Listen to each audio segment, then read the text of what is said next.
Hi friends, geometric progression അഥവാ സമഗുണിത ശ്രേണിയിലെ അടുത്തൊരു പ്രോബ്ലമാണ് നമ്മൾ ഈ വീഡിയോ ഡിസ്കസ് ചെയ്യുന്നത്. ക്വസ്റ്റ്യൻ ഏതാണെന്ന് നോക്കാം. 3, 6, 12, 24 എന്നിവ ഒരു സമഗുണിത ശ്രേണിയിലെ പദങ്ങളായാൽ ഏഴാം പദം എത്രയാണ്? അപ്പൊ നമ്മൾ ഇതിന്റെ ഒരു പ്രോബ്ലം ചെയ്തതാണ് അല്ലെ, 8ആം പദം കണ്ടുപിടിക്കുന്ന ഒരു പ്രോബ്ലം ഇതിനു മുന്നേ ചെയ്തതാണ്. അതേപോലെ തന്നെയാണ് ഈ ഒരു ക്വസ്റ്റ്യനും.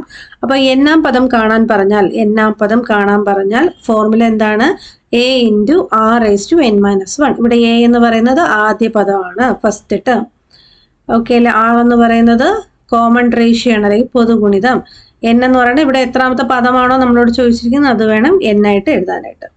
ഓക്കെ അല്ലേ. അപ്പൊ നമുക്കിത് ചെയ്ത് നോക്കാം.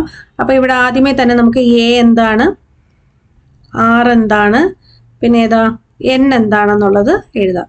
n നിങ്ങൾക്ക് കിട്ടിക്കാണ്, ഇവിടെ കണ്ടുപിടിക്കേണ്ട ഏഴാമത്തെ പദമാണ്. അപ്പൊ n 7. a എന്ന് പറയുന്നത് നമ്മുടെ സമഗുണിത ശ്രേണിയിലെ ആദ്യത്തെ പദമാണ്. ആദ്യത്തെ പദം 3. അപ്പൊ a 3. ഇനി 6 കണ്ടുപിടിക്കാൻ പറഞ്ഞാൽ എന്ത് ചെയ്യണം? രണ്ടാമത്തെ പദം ഡിവൈഡഡ് ബൈ ആദ്യ പദം അല്ലെ. a2 ഡിവൈഡഡ് ബൈ a1 ചെയ്താലാണ് നമുക്ക് 6 കിട്ടുന്നത്. അപ്പൊ 6/3 എത്ര കിട്ടും?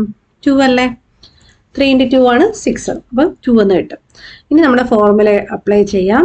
a into r raised to n minus 1. a എന്ന് പറയുമ്പോൾ 3 into r എന്ന് പറയുമ്പോൾ നമുക്കിവിടെ 2 ആ കിട്ടിയത്. n എന്ന് പറയുന്നത് 7 ആണ്. അപ്പോൾ 7 - 1. ആദ്യം 7 - 1 വേണം ചെയ്യാൻ, അല്ല 3 into 2 ചെയ്യരുത്. ഈ ആൻസർ സെറ്റ് കേട്ടല്ലോ. അപ്പോൾ 3 into 2 raised to 7 - 1 എത്രയാ? 6. ഇനി 2 raised to 6 എത്രയാണെന്നുള്ളത് നമുക്കൊന്ന് നോക്കണം. 2 raised to 6 വരുമ്പോൾ 6 പ്രാവശ്യം എന്ത് ചെയ്യണം? നിങ്ങൾ 2 മൾട്ടിപ്ലൈ ചെയ്യണം. ഇവിടെ എത്ര പ്രാവശ്യമായി? ഓക്കെ അല്ലേ. ഇപ്പൊ 6 പ്രാവശ്യമായില്ലേ. ഇതിന്റെ ആൻസർ വേണം 2 raised to 6 കൊടുക്കാനായിട്ട്. അപ്പൊ നിങ്ങൾക്ക് അറിയാലോ, ഇതിനെ ഒന്ന് പെയർ ചെയ്യാം. പെയർ ചെയ്യുമ്പോൾ 2 into 2 എത്രയാ? 4. ഇവിടെയും 4, ഇവിടെയും 4.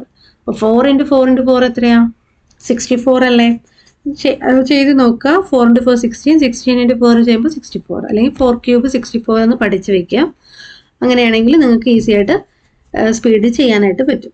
അപ്പോൾ എന്താണ്? 64 എന്ന് കിട്ടും അല്ലേ. 2 raised to 6 എന്ന് പറഞ്ഞാൽ 64. അപ്പോൾ 3 into നമുക്ക് 2 raised to 6ന്റെ വാല്യൂ കിട്ടി 64.